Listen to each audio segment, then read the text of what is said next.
नमस्कार, मैं हूं शिवेंद्र और आप देख रहे हैं द सीजी खबर। लगभग 24 घंटे के अंदर में भारतीय जनता पार्टी के लिए घटनाक्रम बहुत तेज़ी से बदला है। संकल्प पत्र, जिसे भारतीय जनता पार्टी कह रहे हैं मोदी की गारंटी, वो लागू हुआ। फिर मोदी जी का दुर्ग में प्रवास और इसके अलावा कांग्रेस की एक बड़ी नेता तुलसी साहू का भाजपा में प्रवेश।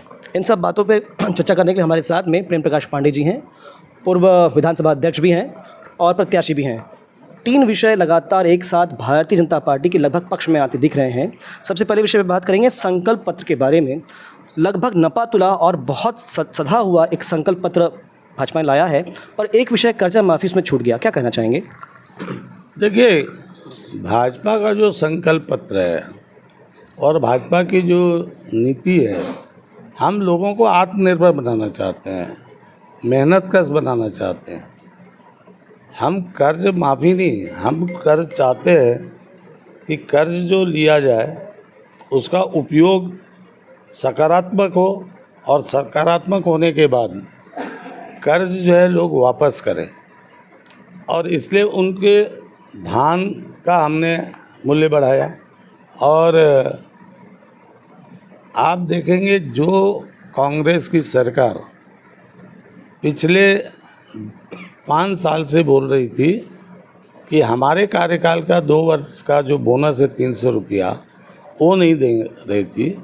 उसको हमने कहा है कि 25 दिसंबर को जो लगभग 4,600 करोड़ के आसपास है, उसको हम पहले दिन ही उसको हम रिलीज़ करेंगे, सरकार बनते ही पहला। तो ये 4,600 करोड़ जो है जाए, जो उनका हक था। तो भाजपा हक देने के पक्ष में है, मेहनत कर लोगों के हक देने के पक्ष में है। कर्ज माफ़ी क्यों? कर्ज इसलिए लो ताकि आपका उपयोग हो और मेहनत से कमा कर ये करें। 3100 रुपया हम दान दे रहे हैं, खरीदने की बात कर रहे हैं। 21 क्विंटल खरीदने की बात कर रहे हैं और एक मुश्त पैसा दे रहे हैं। अभी ये तो सरकार, अभी इनका 3 किस्त बाकी ही है अभी, जो पिछले इसका। ये सिर्फ जानबूझ के कर्ज माफ़ी बोलते रहे हैं। पिछले समय के भी 4 लाख किसानों के अभी तक कर्ज माफ़ नहीं हुए। एक विषय बार बार बहुत सामने आता है, वो है धान के समर्थन मूल्य में केंद्र का अनुदान। भाजपा कहती है कि धान के समर्थन मूल्य में लगभग 2200 रुपये केंद्र से आ रहा है और बार बार मुख्यमंत्री स्वयं, कांग्रेस के नेता और अब टी.एस. सिंहदेव ने भी बात कह दी है कि एक भी रुपया भाजपा से या केंद्र से हमारे पास नहीं आता। क्या सच्चाई है और कैसे इसको जस्टिफाई किया जाए? भूपेश बघेल और टी.एस. सिंहदेव जो बोले हैं उसको छोड़ दीजिए। जयराम रमेश जी जो बोले हैं उसको मानिए।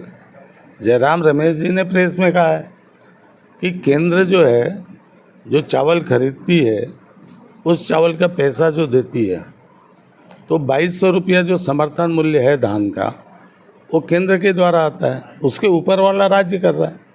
अभी भी जो होगा 2200 रुपया MSP जो है धान का, वो केंद्र देगा और ऊपर की राज्य सरकार देगी।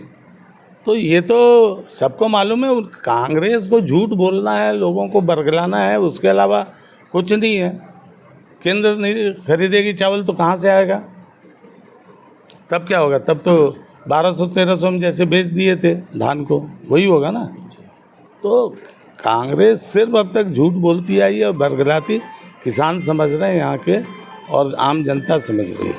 तुलसी साहू, कांग्रेस की बड़ी नेत्री, भाजपा में प्रवेश हुआ। क्या कहना चाहेंगे, कितना फ़ायदा भारतीय जनता पार्टी को उनके आने से होगा? तुलसी साहू के साथ बड़ा अन्याय हुआ और लगातार वो जिलाध्यक्ष के भी पद पे रही। वो कांग्रेस में जो भ्रष्टाचार चल रहा है, कांग्रेस में जो अपराध और हिंसा, महादेव सट्टा, उसके पैसे पकड़े जा रहे हैं सारे कांग्रेस, इन सबसे व्यतीत थी। और कांग्रेस ने उनके साथ बार बार धोखा दिया। साहू समाज की भी वो बड़ी नेत्री है, उसके साथ वो जिलाध्यक्ष यहाँ रही है। अब अगर वो जिलाध्यक्ष रहते हुए उनको कांग्रेस में वो स्थान नहीं मिला, उनसे जूनियर लोगों को, इसलिए कि कल वो कोई मुख्यमंत्री का रिश्तेदार है, कल का आया उसको स्थान मिल गया। तो इन चीज़ों को देखते हुए पहले जिलाध्यक्ष से हटा के उसको जिलाध्यक्ष भी बना दिए, फिर उसी को पार्टी प्रत्याशी। तो कांग्रेस में काम करने वाले ईमानदार सच्चे कार्यकर्ताओं का कोई स्थान नहीं है, और इसलिए वो दुखी होके आई हैं। और भाजपा में मोदी जी के नेतृत्व के प्रति उन्होंने देखा कि जो पूरे देश में और प्रदेश में अभी जो घोषणा पत्र हमारा जारी हुआ है, जिसमें किसान का है, नौजवान का है, महिलाओं का है। अब महिलाओं को 12,000 रुपये हम सालाना देंगे, 1.5 लाख जो गरीब के घर में बच्ची पैदा होगी उसका गारंटी देंगे।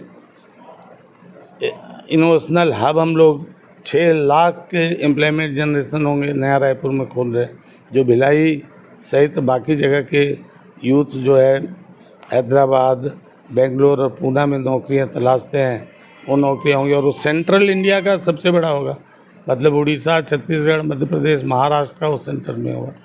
तो बड़ी योजनाएं आ रही हैं, बड़े काम हो रहे हैं। 1 लाख हम नई भर्ती देने वाले, इन सबसे प्रभावित होकर के वो भाजपा में आए। मोदी जी भारतीय जनता पार्टी के मार्गदर्शक चेहरा आज दुर्ग आए, ज़बरदस्त संख्या थी। क्या लगता है कितना असर पड़ेगा? ऐसा उम्मीद किया जा रहा है कि सभी विधानसभा में प्रभाव पड़ेगा, पर आप क्या सोचते हैं कितना प्रभाव पड़ेगा?